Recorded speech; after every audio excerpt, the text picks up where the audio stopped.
नमस्कार दोस्तों, भाद्रपद मास में शुक्ल पक्ष की द्वादशी तिथि को वामन द्वादशी का त्योहार मनाया जाता है। द्वादशी के दिन मनाए जाने के कारण ही इसे वामन द्वादशी कहा जाता है। वामन विष्णु के 5वें तथा त्रेता युग के पहले अवतार थे। वे विष्णु के पहले ऐसे अवतार थे जो मानव रूप में प्रकट हुए। इनको दक्षिण भारत में उपेंद्र के नाम से भी जाना जाता है। द्वादशी तिथि को मनाए जाने के कारण इसे वामन द्वादशी कहते हैं। तो चलिए सुनते हैं वामन द्वादशी की कथा। वामन अवतार के विषय में श्रीमद् भगवत पुराण में एक कथा आती है, जिसके अनुसार एक बार देव दैत्य युद्ध में दैत्य पराजित हुए तथा मृत्य दैत्यों को लेकर वे अस्ताचल की ओर चले गए। दैत्यराज बलि की इंद्र वज्र से मृत्यु हो जाती है। तब दैत्य गुरु शुक्राचार्य अपनी मृत संजीवनी विद्या से बलि तथा दूसरे दैत्यों को जीवित तथा स्वस्थ कर देते हैं। राजा बलि के लिए शुक्राचार्य एक यज्ञ का आयोजन करते हैं तथा अग्नि से दिव्य वाण तथा अभेद कवच पाते हैं और असुर सेना अमरावती पर आक्रमण कर देती है। असुर सेना को आते देख देवराज इंद्र समझ जाते हैं कि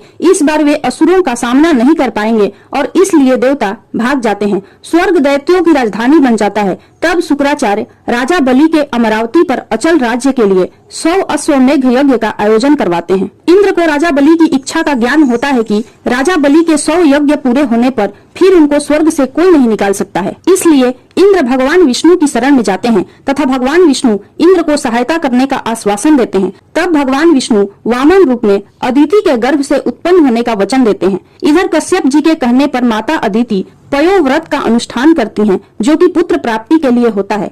तब भाद्रपद मास की शुक्ल पक्ष की द्वादशी के दिन प्रभु माता अदिति के गर्भ से प्रकट हो अवतार लेते हैं तथा ब्रह्मचारी ब्राह्मण का रूप धारण करते हैं। महर्षि कश्यप ऋषियों के साथ उनका उपनयन संस्कार करते हैं। वामन वटुक को महर्षि पुलक यज्ञोपवीत, अगस्त्य ने मृग चर्म, मरीचि ने पलाश दंड, सूर्य ने छत्र, भृगु ने खड़ाऊ, सरस्वती ने रुद्राक्ष माला तथा कुबेर ने भिक्षा पात्र दिया। तत्पश्चात भगवान वामन पिता की आज्ञा लेकर बलि के पास जाते हैं। उस समय राजा बलि नर्मदा नदी के उत्तर तट पर अंतिम यज्ञ कर रहे होते हैं। वामन अवतारी श्री विष्णु भगवान राजा बलि के पास पहुंच जाते हैं। राजा बलि वामन को देखकर पूछते हैं कि आप कौन हैं?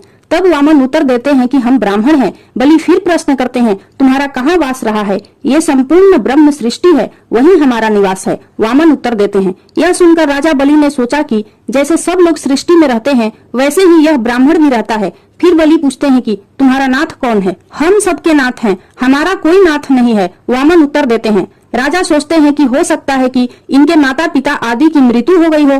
तब राजा फिर से प्रश्न करते हैं, तुम्हारे पिता कौन हैं? वामन उत्तर देते हैं कि पिता का स्मरण नहीं करते, अर्थात हमारा कोई पिता नहीं है, हम ही सबके पिता हैं। बलि पूछते हैं कि तुम मुझसे क्या चाहते हो? वामन उनसे भिक्षा मांगते हैं, 3 पग धरती। बलि को आश्चर्य होता है, वामन की 3 पग धरती तो बहुत थोड़ी होती है। वे कहते हैं, यह तो बहुत थोड़ी है। वामन कहते हैं कि इतने से हम तीनों लोकों की भावना करते हैं, अर्थात हम 3 पग में ही त्रिलोकी नाप लेंगे। बलि के गुरु शुक्राचार्य बलि को वचन देने से रोकते हैं, फिर भी बलि नहीं मानते हैं। वामन एक पग में सभी लोग और दूसरे में पूरी धरती नाप लेते हैं। अब तीसरा पग रखने का स्थान नहीं रह जाता है। बलि के समक्ष संकट उत्पन्न हो जाता है कि वे अपना वचन कैसे निभाएं। तब वे अपना सिर आगे कर देते हैं। भगवान ठीक वैसा ही करते हैं और बलि को सूतल लोक में रहने का आदेश देते हैं। बलि सहर्ष भगवान की आज्ञा का पालन करते हैं। इससे प्रसन्न होकर भगवान विष्णु बलि से वरदान मांगने के लिए कहते हैं। इस पर राजा बलि दिन रात भगवान को अपने पास दिव्य लोक में रहने का वर मांगते हैं तथा भगवान विष्णु अपना वचन पालन करते हुए राजा बलि का द्वारपाल बनना स्वीकार करते हैं, जिन्हें फिर बाद में देवी लक्ष्मी राजा बलि से वर मांगकर मुक्त करवा लेती हैं। बोलिए श्री विष्णु भगवान की जय। यदि आपको यह कथा अच्छी लगी हो तो कमेंट बॉक्स में विष्णु भगवान की जय जरूर